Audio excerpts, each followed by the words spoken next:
We're doing this event on the 22nd of February because we really feel Christianity is in some kind of identity crisis. There's so much violence, there's so much state power that holds up a Bible and then kills people or deports people. So do you agree with the provocative assertion that Christianity is in some kind of identity crisis? Yes, I think I would agree. Only nothing new in this identity crisis. We just see the most toxic and virulent forms of a long tradition of Christian nationalism, beginning with Manifest Destiny, conquering the continent, erasing the indigenous people of these lands, or attempting to. There's a long history of violent Christian nationalism that is built into the DNA of the nation. And we've always, I think, been aware that prophetic Christianity and nationalist Christianity are in a kind of constant struggle and have always been so in this nation's history. And truth be told, the periods in which a kind of prophetic liberative Christianity has been on the ascendancy have been far fewer. There are distinguished moments where that took place. The Black Freedom Movement, also known as the Civil Rights Movement, was one such moment. Certainly, we've had in the antebellum period and shortly after the war, wonderful people like Frederick Douglass, who reminded us that between the Christianity of this land and anything that might be the Christianity of Jesus, there is, I forget his precise phrase, a vast and wide difference. I wish I could have pulled out that phrase from Douglass, but when you remember that phrase, you remember that the diagnosis and the analysis that there's something wrong with Christianity, between the Christianity of this land, which countenances slaveholding, and any Christianity that could be called the Christianity of Jesus, right? That bifurcation and awareness of that bifurcation is quite old. So it would not behoove us to begin our conversation by thinking that we're facing an entirely unprecedented constellation of events. Right.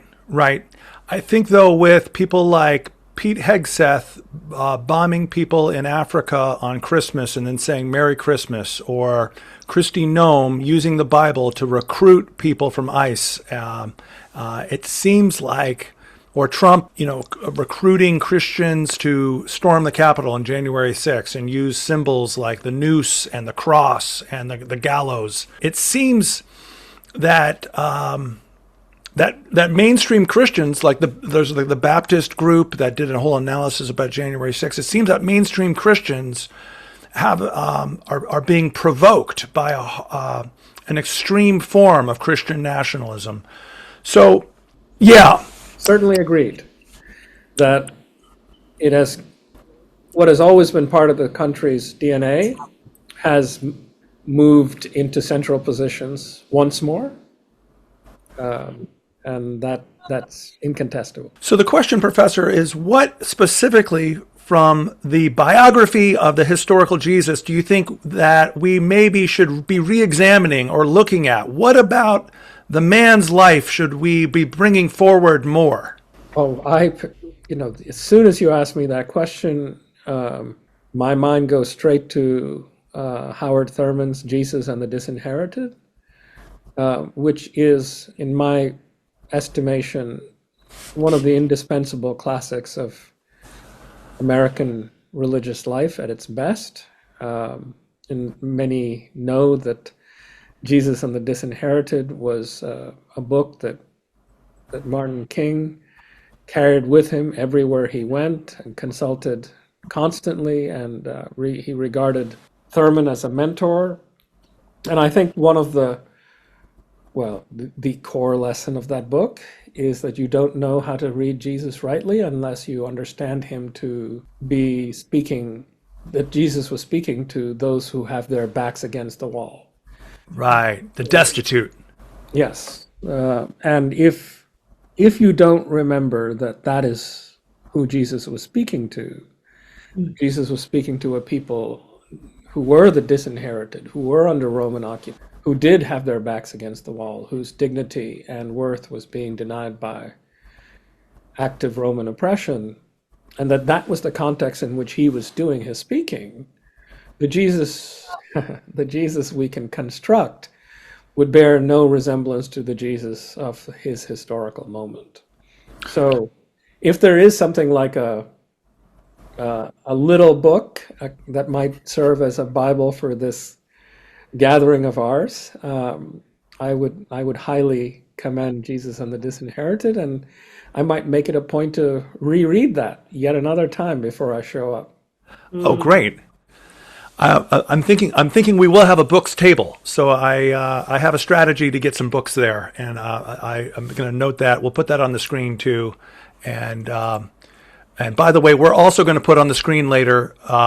Frederick Douglass said, "Between the Christianity of this land and the Christianity of Christ, I recognize the widest possible difference, so wide that to receive the one as good, pure, and holy is of necessity to reject the other as bad, corrupt, and wicked." So we will, when you're talking about that quote earlier, we will put that quote on the screen. So Frederick Douglass, of course, in his interactions with Lucretia Mott, is a really important figure for us Quakers, and understanding our history as sort of anti-empire and abolitionists, but also seeing the cracks in our history and not ignoring some of the shadowy bits of our Quaker history, and those interactions are really juicy. I really appreciate that you brought up Jesus and the Disinherited. And I think it's interesting because, as Quakers, there's a lot of diversity within the theology of our fellowship. We have Christocentric Quakers, we have non-theist Quakers. There's a lot of diversity. And in the living life of our meeting right now, there's some sensitivity even around doing something which is so Jesus-centric. And of course, the historical Jesus, and Jesus being a prophet of the cracks and the margins, and as really highlighting Jesus as a resistor to empire. It just really warms the space of this theologically plural environment, because the one thing that we really do share, I think, as a meeting, in the life of our meeting, is a standing with the disenfranchised. I think that would be a shared value, maybe more even than a shared love of Jesus. Good. And I think that your intuition, Sander, and perhaps this also came from Louisa, that to contest the religio-political formations of our time, we need to, in some way, reclaim who Jesus is exactly right. It's not the only part of the battle to be had in a pluralistic public country, multi-religious country, but it's indispensable. The reason for my insisting on that is that so much of the best work on Nazi Germany, where a virulent and toxic nationalism, Christian nationalism, took hold, has shown that part of the work of that formation of nationalism in Nazi Germany was an attempt to say that Jesus was not Jewish. wow. It was that the greatness of Jesus was rooted in his willingness to reject the entire legacy of his people. That it's Jesus as critic of his entire tradition that it makes Jesus worth taking seriously, not a Jewish Jesus who stands in Israel's prophetic tradition. So, which Jesus we want showing up?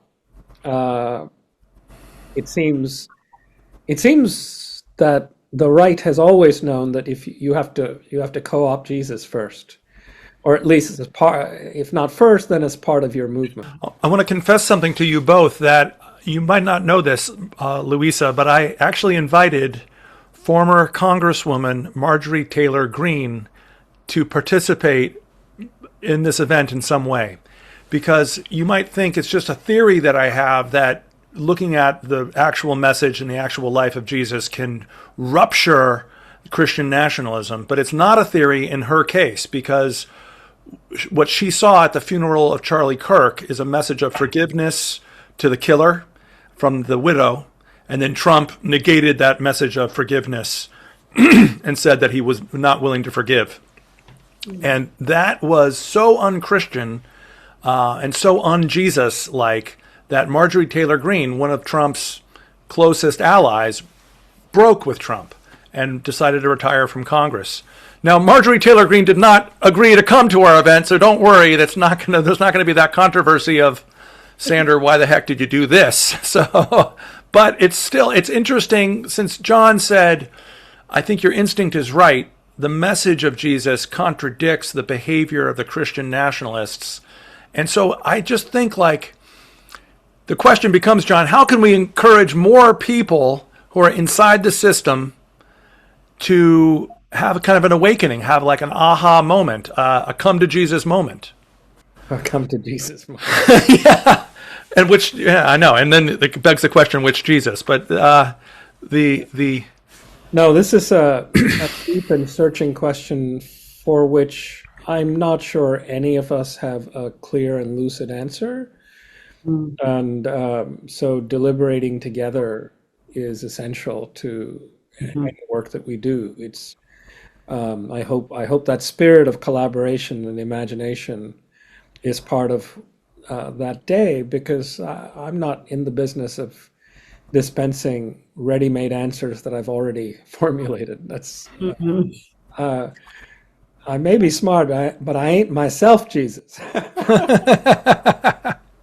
And I have no delusions thereunto. So I am, in recent writing and thinking, and I'm not even fresh on the constructive edge of my own work here, but been thinking a lot that persuasion rarely happens by means of argumentation.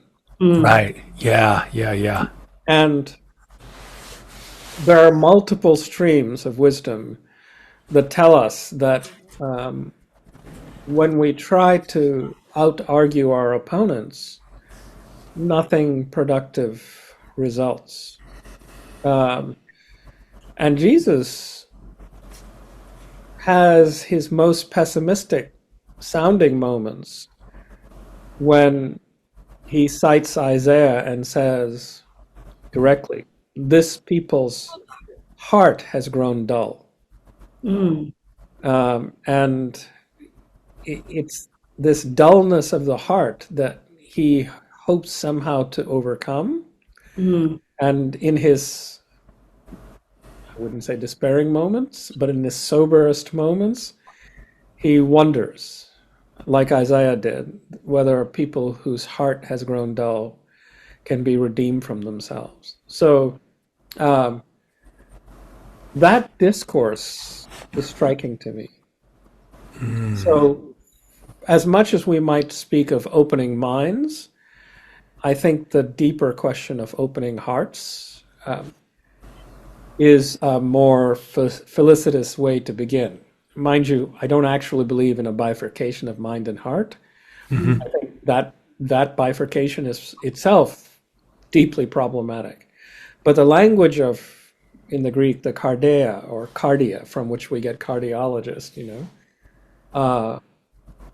that the healing of the heart is what is required, is the place to begin.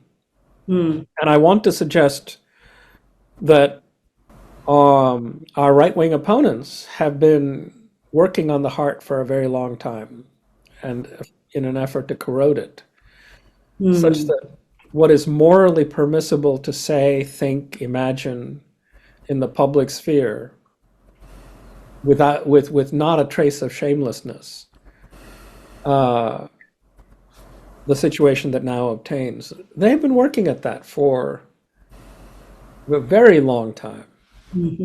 At the very least, and this is really just an abbreviated history of the heart's decay, at least since talk radio and the kind of bombastic, near hate speech that eventually gets more and more and more aggressive and naked and open, right?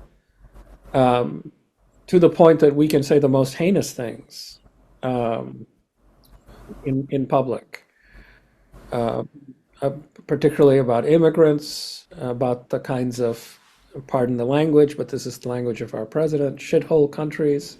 Yeah. They come. Some the recent attack on the pirate culture of Somalia. Yeah. Yeah. So you can't get a person in public life who demonstrates not a trace of shamelessness until the heart has been corroded and our moral sensibilities have been so diminished that, you can espouse positions that you needed to wear a hood before to espouse, right? It was at least understood that you could not hold virulently racist opinions in the light of day without a hood. Well, now in Charlottesville, people march unmasked. So the corrosion of the heart and the work of corroding the heart has been taking place in a steadfastly pernicious and intelligent way. Because once the heart is corroded, you've won the game. I want to reflect back something you just said. You said that you're not sure anymore that persuasion happens through argument or words to that effect. And it makes me think about Jesus, who was a great storyteller and a great parable teller, almost as a way to get people to have an emotional experience of empathy with the characters, the prodigal son, And so was Jesus trying to go beyond the kind of the Apollinian mind? Nietzsche talks about the Dionysian mind and the Apollinian mind, and the rational versus the emotions. And so was Jesus trying to almost teach a new way to persuade? I think so. I think in two respects. I think the narratival efforts he makes play a role in this, but more profoundly, and I have yet to fully, articulate how this happens, but there's something about the whole commitment to nonviolence in Jesus' teaching that's also indispensable to this process, right? So even the word argument, at least in one of its narrow meanings, has a kind of agonistic energy to it. I oppose your argument with mine, or like as when we say, well, mom and dad were having an argument. Right? We capture that word contains the possibility of a kind of agonism and even antagonism. And insofar as the teaching of Jesus is centrally rooted around nonviolence, I would imagine that he's trying to subvert those energies radically by opening the heart, by the only way that the heart actually ever opens, which is in some way through love. So that is incredibly important for us to think and feel through, and it requires a considerable generative thinking about how nonviolence is not just a tactic of the streets, but an entire way of being that might serve to open and contest the corrosions of the heart. Now you're sounding like Mahatma Gandhi, who said nonviolence is not just a political tactic, but an entire way of life. So I'm influenced very much by Father John Deere, who makes the connection a lot between Gandhi and the radical Jesus and the God of peace. And when you mentioned Howard Thurman, I was going to tell you, and since we're mentioning books, I just got really enjoyed Jesus, a Revolutionary Biography by Dominic Crozon. And that's where I got the sense that Jesus not only came to talk to the poor and create a movement of the poor, but of the most poor, the destitute. So Gandhi, John Deere, John Dominic Crozon. What are other great books that you think that America needs to know besides Howard Thurman's book? Well, I really think I know. It's a kind of a broad question. Yeah. Give me your top three. Top three for the internet. I'm not sure I can pull that off, but I certainly think that any American Christianity that takes its leave from Reverend Dr. Martin Luther King Jr. is in for a very, very toxic trajectory. So I feel as though we live in a time when we just really need to be constantly rereading Dr. King. I dare not speak to any of these kinds of topics, particularly the one we're talking about today, without reading, in particular, his letter from Birmingham jail, and especially his major speech here across the street from me. I'm literally across the street from Riverside Church in '67, right? Yeah, and his time to break the silence speech is in a profound way as anti-nationalist an articulation of Christian faith as you can possibly imagine. Yeah. No, I remember reading the Riverside Church speech and being like, wow, he's blending Isaiah with like some third worldism, almost like a form of Christian Maoism, like the barefoot peoples, the peasantry of Indochina as a people who have seen a great light. And I was like, whoa, getting chills. Yeah. I mean, in that speech, when he says people who think I should just keep my mouth shut about what America is doing to Vietnam, they have never understood me. They have not understood that I'm a minister of the gospel. And as a minister of the gospel, the children of Vietnam are as important to him as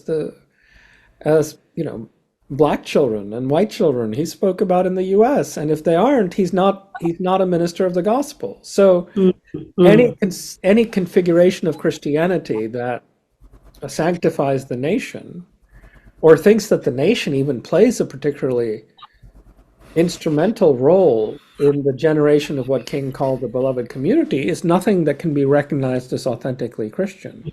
If we're not all the children of God, and if we're not all members of the beloved community, then whatever gospel you're preaching, it's not Christ's gospel. So the absolute need to keep returning to King is, I think, an essential need of the hour. Danger there is that we might get into the delusion of imagining that we need to wait for another king, and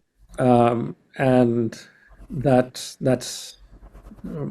would be debilitating, and a long wait indeed to wait for such a figure. And it also generally ignores how the civil rights movement actually unfolded, and the countless invisible laborers, most of whom I would dare say were key women, like Ella Baker and others who did the hard on-the-ground networking labor that actually was the nitty-gritty work. And we see much of this happening, of course, in Minneapolis. In fact, what's happening in Minneapolis, without the presence of a central animating king-like figure, it further bears out that there are modes of resistance and resilience that are rooted in the community as such, and in the embodied wisdom of a city that is fundamentally welcoming, including most especially to the refugee. So that model is incredibly important to get us out of a charismatic leader model. Good. I also wanted to maybe go in a interfaith direction. When you mentioned Jesus quoting Isaiah and at his darkest moments saying that this people has grown, their hearts have grown dull, and I was thinking about is that where America is going? But then I said no, because of the Tibetan Buddhist monks who walked from Texas through the snow and the rain of Georgia and North Carolina, South Carolina, Rock Hill, South Carolina, Charlotte, and just they've it's gone viral. I don't know if you know about this, but it's kind of and people not to know about it. Yeah, exactly. Though I followed the walk, I must confess to ignorance about their particular lineage, their particular monastic lineage. And I Yeah. really should have tracked that down, but I've been rather busy and I've forgot that. So I think you're right, but I'm not entirely sure it's Tibetan. Oh, they got the colors. They've got that bright orange. They do have that. So I Yeah. think that's Embarrassed because I should really know, but I also cannot articulate what their lineage is, but when I'm we not publish sure. this podcast, we'll advertise our Yeah, I, thank you. Yeah, please. it's a good question, and I also need to probably do a. I have watched a lot of different YouTube videos about them, however, including the Christian protesters. Certain Christians protest. Maybe they don't like the media attention that these people are getting, or the hundreds or thousands of people that come out to see them and support them. But there's certain Christians that are so didactic or dogmatic that they're speaking out against the Buddhist monks, and so then the Buddhist monks try to engage and try to have a dialogue. And for what it's worth, part of me really wants to know all the secrets about Jesus, and I sometimes have to rein myself in from going in the most esoteric directions. But I still am very interested in the possible influence of the Dhammapada on whoever was writing the 4 or 5 main gospels. Have you ever thought about the possible? We know from Clement and Origen and Alexandria that sages were there in the early church's formation. Sages from India were traveling on the Silk Road to Alexandria, back and forth. And there seems to be an uncanny resemblance between some of the spirit and the words of the Buddha's Bible, the Dhammapada, and the New Testament. I'm sure you have thoughts. I'm not sure we can establish historical connection, though the ones you mentioned are incontestable. So some of the early church fathers and figures certainly did know about holy men from the East, and we know enough to know that they were Buddhist.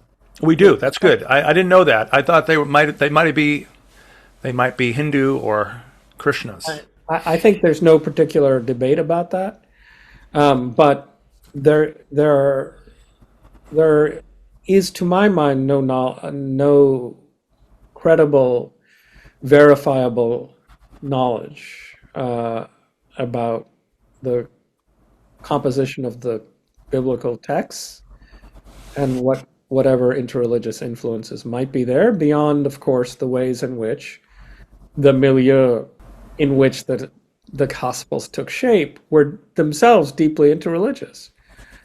That is to say, you can't understand a word of nearly anything in the text if you don't know a great deal of Jewish wisdom, and it looks quite likely that Paul was extremely learned and seemed to know a very great deal about likely Hellenistic traditions like Stoicism, and discourses about the Logos were not merely discourses derived from Jewish traditions, but also Hellenistic traditions. So that kind of milieu of Jewish and what would then have been called pagan traditions certainly were the fertile soil in which New Testament texts took shape. So yes, that kind of interreligiosity, I mean, you'd have to be crazy to try to refute. Christianity has no language of its own.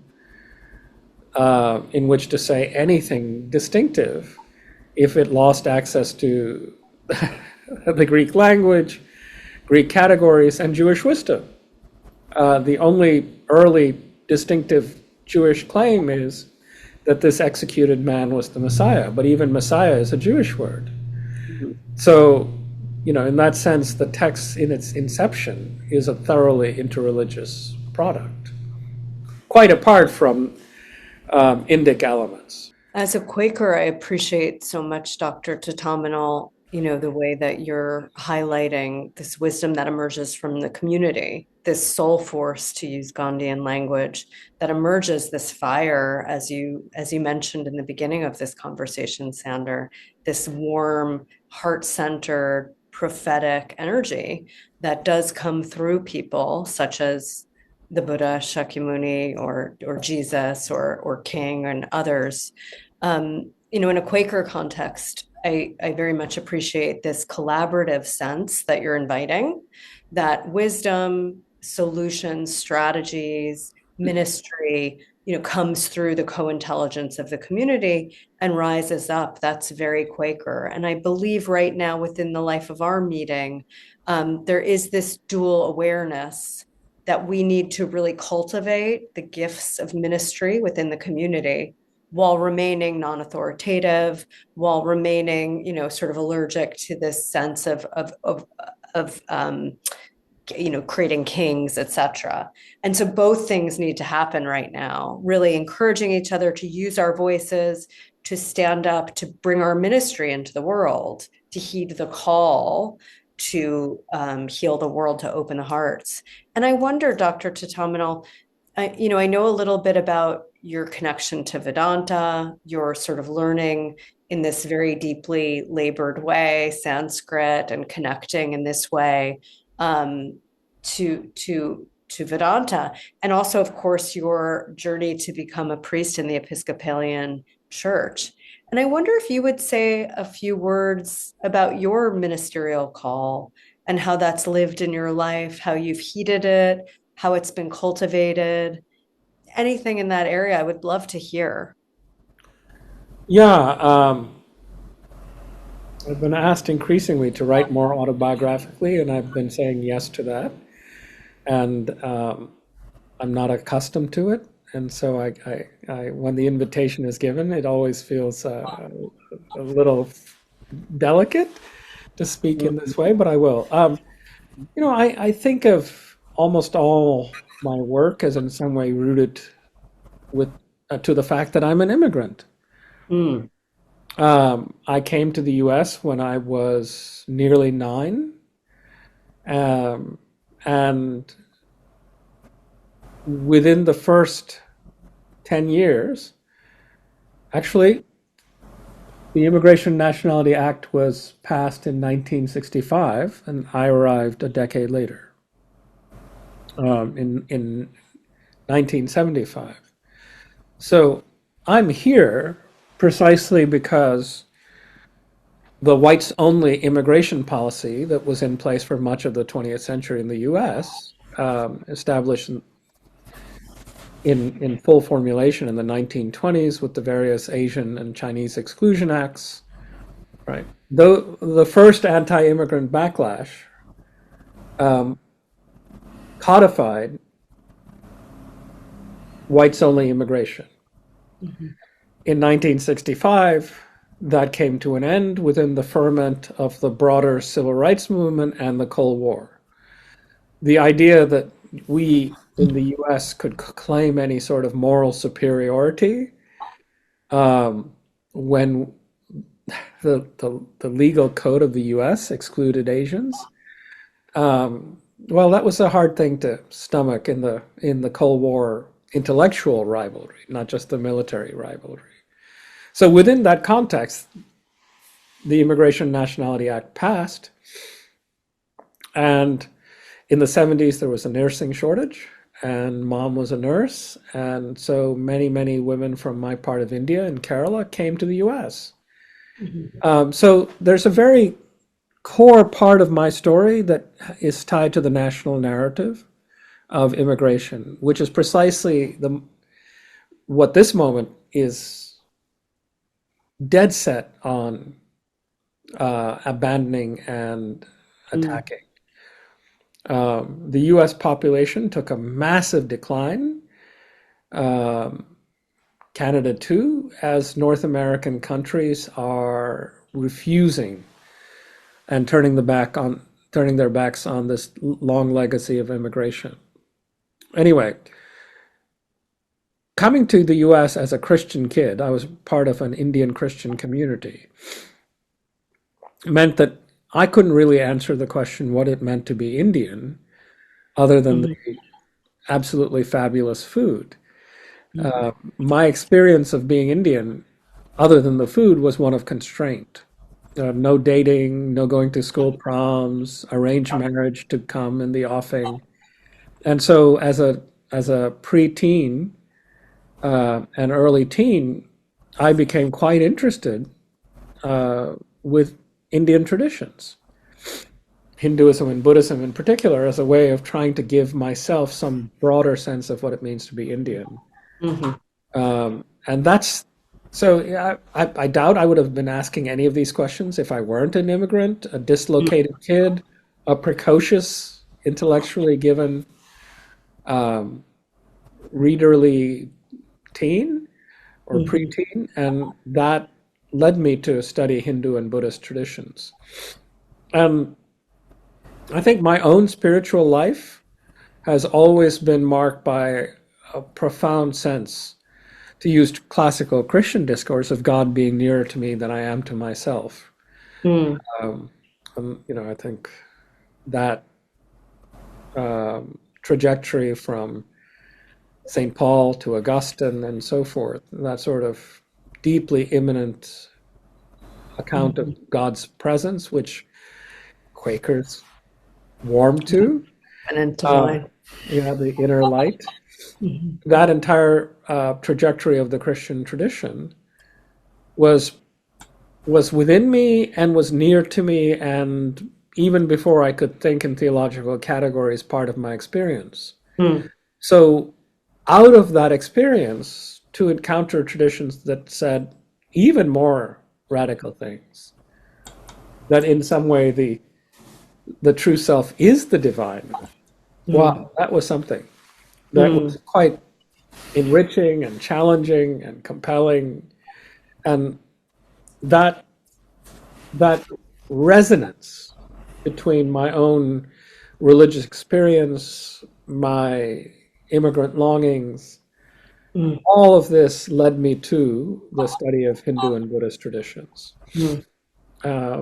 So I hope that begins an answer to your question. I love to learn about your autobiographical story, and also your call to become a ordained clergy member of the Episcopalian Church. I wonder, do you see your teaching and your writing also as ministry? Has that call lived inside of you in different ways, or are they similar? The drive to share your love and to share your light in these different ways. I've been thinking about ordination since I was in my teens and 20s. Okay. And was very nearly ordained in my Indian Christian church. We won't tell the story as to why I felt compelled to bail. Okay. Right now. Another day. Another day. But I came around to it multiple decades later. And I'm happy that that sense of call never left me. And my Indian Christian tradition is very, very, very resonant with Episcopal and Anglican traditions. In fact, my particular Indian Christian community was heavily influenced by the Church Missionary Society of the Anglican Church in India. So there's Anglicanism in my DNA from a very, very long historical trajectory. So when I decided that I couldn't be ordained in my church, not least because it would not permit me to continue my teaching career, it also is far more traditional on questions of women's ordination. I see. and a number of other issues. It just was not a congenial place for me to be. And American and Canadian Anglican communities in which I was warmly welcomed. These are communities that are true to my core Mm. political and theological convictions. Mm. In their best moments, they don't seem allergic or particularly scared about my being deeply committed to Hindu and Buddhist wisdom and practice. Mhm. That's great. You remind me of this Quaker. I'm doing a talk on Quaker history on the 15th, and there's this Quaker who said, I backed into the Quakers because they were the only ones that allowed me to continue my search. And he was talking also about Buddhism and Hinduism and Eastern traditions. But he joined the Quakerism because it was the only church community in New York that would allow him the freedom, the intellectual freedom. And it's we can't forget that Quakers play a enormous role in the story that I'm telling too about Howard Thurman, whose key mentor was I'm blanking on his name. Rustin. But yeah, no, I'm thinking about Rufus. Rufus Jones, Jones. Rufus Yes, Jones. yes, I think that's right. Quaker mystic, founder of American Friends Service Committee. Yeah. So, there's a story of Quaker influence and a deep one that is also part of the story of American nonviolence. Mm. So, Absolutely. We'll need to have some Tillich on that book, cart or whatever we're having. Dr. Tatomanol is also are you the president of the Paul Tillich? I used to be, yes, You of the Tillich Society. Yeah. We can talk about Tillich also. Great. Well, let's wrap up in about 5 minutes or so. Before we wrap, I want to invite everyone to come see Dr. John and see our friends. Reverend Dr. John Tatomanol is professor of theology and world religions at Union Theological Seminary, and he will be speaking in person at our faith community, our meeting house. That is 15th Street, monthly meeting at 15 Rutherford Place on Sunday, February 22nd, 1 to 4 p.m. Speaking alongside my friend Amanda Dialoso, editor of The Catholic Worker, and a new friend, I'm excited to meet her, Mahra Sarji, coming from our friends at Christians for a Free Palestine. She's a Palestinian feminist liberation theologian. So we have a really vibrant panel, a multicultural panel, a deeply committed, passionate, spiritual panel of thinker, doer, believer people, preachers of the word from the inner light. So that's February 22nd, Sunday. It's free. There's a free lunch. You can eat. You can break bread with John and Louisa. but from Mamoons, let's just be clear, because It's a Middle Eastern lunch, exactly. falafels and Falafel, shawarma, lamb, the Lamb of God. as far as church free lunches go, the Mamoons is the best we've got. I love it when we get there. So good. Yes, my wife insisted we upgrade the food, and so we found a solution. So thank you, Sophie. But So Yeah, you won't need to plug me if you've got Middle Eastern food. exactly. I mean, why Come for the food and stay for the theology. Exactly. Yeah, don't bury the lead. Exactly. So, any other closing thoughts in our last 3 minutes or so? Well, we are in a dire time.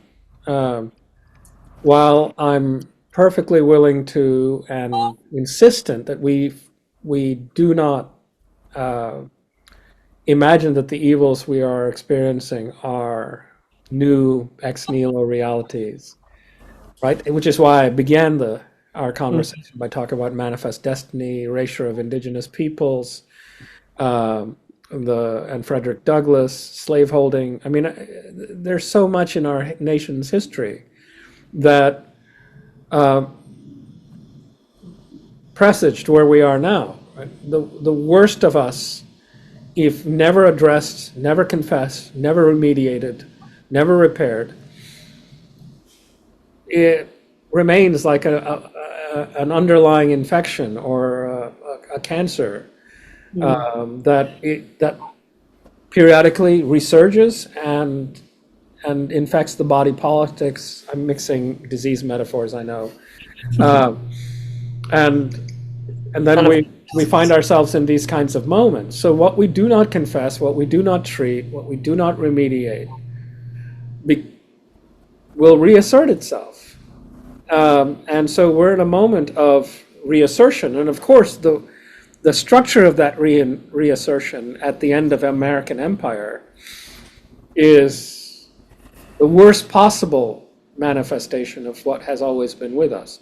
But of course, I'm always reminding my students that the public execution of Americans by police forces has been going on in America.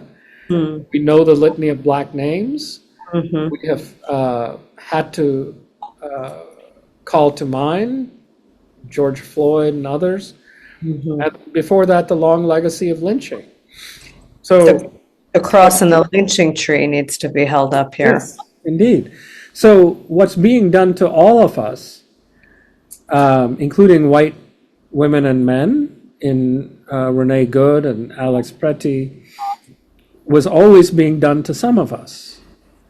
And a nation that's prepared to demonize some releases energies into its spirit that are difficult to call back. And now we find that anyone who dares to make common cause and solidarity with the least of these can be treated as expendable in the same way that, black folk, queer folk, indigenous folk have always been treated as expendable.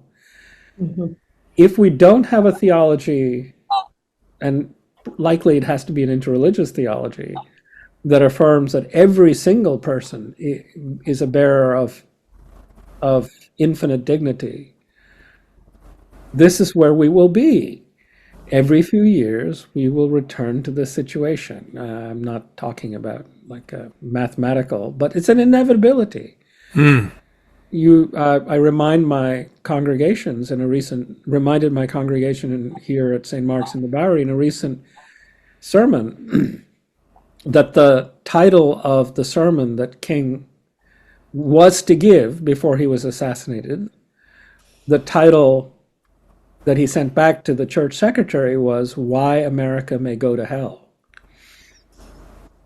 So King knew that we were walking a knife's edge, and that what we did not repair, what we did not heal in ourselves, would rise to destroy us. And so none of us should be particularly surprised that we're here. But I commend us for not asking only the critical question, how is it that we're here? But Sander, you've called us to think about how we can move forward and imagine new possibilities for a genuinely pluralistic, inclusive, tolerant American possibility, an America that is not yet. And I think that's just the right question to ask. That's just the right question to ask, and I look forward to asking it together. An America to be. I think that's what Langston Hughes talked about, right? He said, it's not about America in the past. I see America and what America could be, and America to be. And I think this country needs an exorcism. I think that's what you're saying. We have unleashed spirits. And that, so as we close, let's maybe just bring it in and huddle together and kind of invoke the God of peace, the God of truth, to really be with us, to help gather a people unto you that really will stand together for peace and love, for nonviolence, for Jesus energy, for Jesus biography, Jesus study, Buddha biography, Buddha study, Dharma study. And really just invoke all great teachers of all great religions, and really bless our event on the 22nd of February. And we hope that we don't hope. we put it in your hands. We put it in the hands of the spirit of history, I often think of Hegel, who said, God is the spirit marching through human history. So, thank you. I'm so grateful, John, that you spent time with us. And thank you, Louisa, for spending time and being a guide. And let's hype it up. Let's spread the word. Let's get people there. Let's light a fire. All right?